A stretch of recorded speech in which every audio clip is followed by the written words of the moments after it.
আজ শেয়ার করব ঝিঙে দিয়ে ডালের বড়ার রেসিপি। প্রথমে এখানে ঝিঙেটাকে আমরা লম্বা লম্বা করে কেটে নিয়েছি, আর এখানে আমরা 100 গ্রাম পরিমাণের ডাল নিয়েছি, ডালটাকে ভিজিয়ে রেখেছি। এবার একটা মিক্সিং জার নিয়ে নিয়েছি, এর মধ্যে দিয়ে দেব ভিজিয়ে রাখা মটরের ডাল। আপনারা চাইলে এখানে অন্য ডালও ব্যবহার করতে পারেন।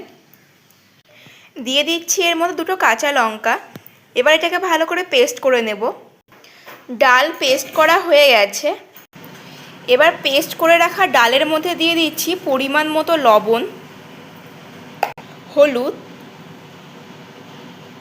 এবার এটাকে মেখে নেব। এবার একটা কড়াই বসিয়ে দিয়েছি, কড়াইটাকে ভালো করে গরম করে নিয়েছি। এর মধ্যে এবার দিয়ে দেব সাদা তেল। আমরা বড়াটাকে সাদা তেলেই ভাজছি, আপনারা চাইলে সর্ষের তেলও ভাজতে পারেন।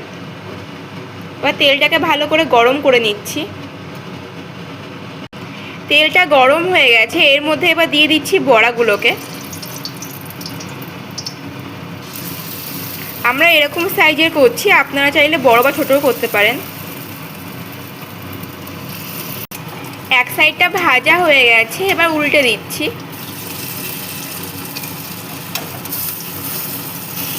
ভাজা হয়ে গেছে, এবার তুলে নেব। এই বড়াগুলোকে হালকাভাবেই ভাজতে হবে, বেশি কড়া করা যাবে না। তুলে নিলাম একটা বাটিতে।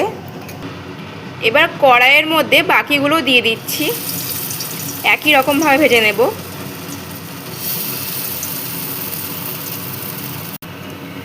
ভাজা হয়ে গেছে, এবার তুলে নিচ্ছি। সবগুলো ভাজা হয়ে গেছে, আর এই বড়াটা অবশ্যই অল্প তেলেই ভাজবেন, তাহলে খুব সুন্দর হবে।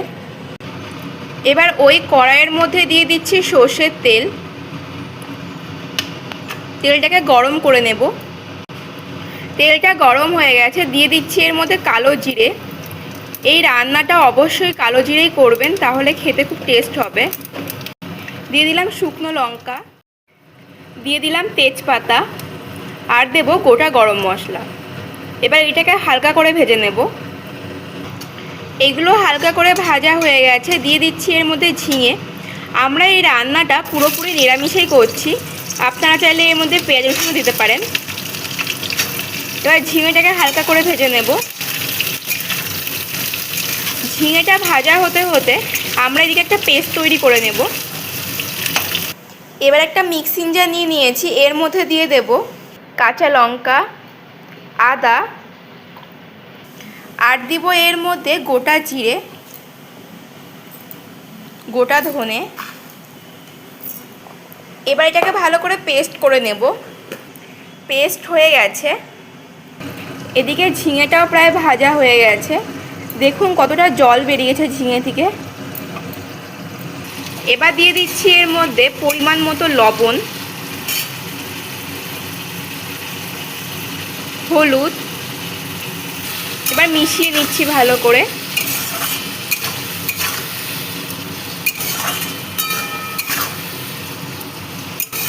এবার এর মধ্যে দিয়ে দেব পেস্ট। মশলাটাকে একটু ভেজে নেব এগুলোর সাথে, যাতে কাঁচা গন্ধ চলে যায়। মশলার গন্ধ চলে গেছে, দিয়ে দিচ্ছি এর মধ্যে পরিমাণ মতো লঙ্কার গুঁড়ো। লঙ্কার গুঁড়োটা খুব অল্প পরিমাণেই দিয়েছি। দিয়ে দিচ্ছি কাসুরি মেথি, দিয়ে দিলাম এর মধ্যে কাশ্মীরি লঙ্কার গুঁড়ো। এবার মিশিয়ে নিচ্ছি। দিয়ে দেব এর মধ্যে সামান্য পরিমাণে চিনি, আর দেব কাসুরি মেথি। এবার ভালো করে মিশিয়ে নেব। এবার একসাথে কষে নেব ভালো করে, যতক্ষণ না মশলা থেকে তেল বেরোচ্ছে। মশলা থেকে তেল বেরিয়ে গেছে, এবার এর মধ্যে দিয়ে দিচ্ছি টমেটো কুচি। মিশিয়ে নেব একটু। দেখুন কত সুন্দর কালার এসছে।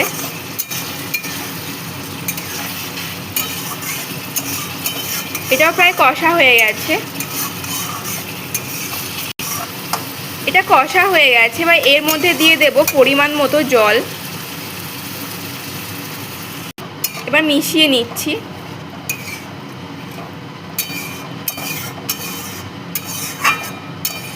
এবার ঢেকে দেব। এবার ঢাকনা খুলে নিচ্ছি। দেখুন ঝোলটা ফুটে গেছে। এবার এর মধ্যে দিয়ে দিচ্ছি বড়াগুলোকে।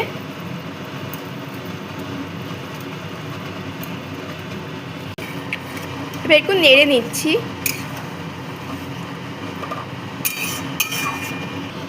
এবার একটু ঢেকে দেব। এবার ঢাকনা খুলে দিচ্ছি। এটা হয়ে গেছে প্রায়।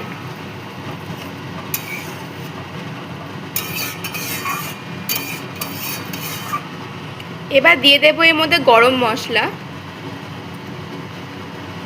ঘি। এবার মিশিয়ে নেব।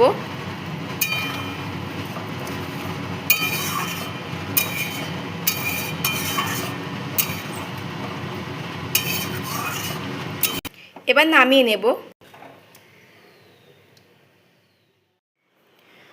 আজকের রেসিপিটি রেডি হয়ে গেছে। আপনারা তো অনেক ধরনের রেসিপি খেয়েছেন, এরকমভাবে বড়া দিয়ে একবার ঝিঙের ঝোল করে খেয়ে দেখবেন, আশা করি ভালো লাগবে। আর ভালো লাগলে একটা like, comment, share and subscribe করে দেবেন।